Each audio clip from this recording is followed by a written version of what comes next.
স্কুলের করিডোরে এক ছোট ছাত্র দাঁড়িয়ে আছে, তার হাতে খাতা, কিন্তু সে ভেতরে ঢুকতে দ্বিধা করছে। ক্লাসের ভেতরে অন্য বাচ্চারা পড়ছে। সকালের নরম আলো। রানা পাশ দিয়ে যেতে যেতে ছেলেটাকে দেখে থামে। রানা নরম গলা জিজ্ঞেস করে, ভেতরে যাচ্ছ না কেন?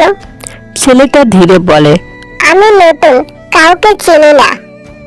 রানা হেসে বলে, চলো, আমি আছি। সে দরজা খুলে ছেলেটাকে নিয়ে ভেতরে ঢোকে। ক্লাসের কয়েকজন তাকায়, তারপর হাসে।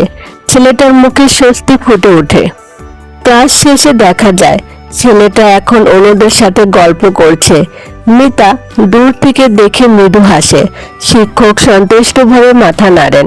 বিকেলের নরম আলো।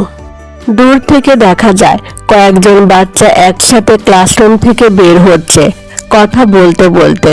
সাহস সবসময় বড় কিছু নয়, কখনো কখনো সাহস মানে শুধু একজনের পাশে দাঁড়ানো।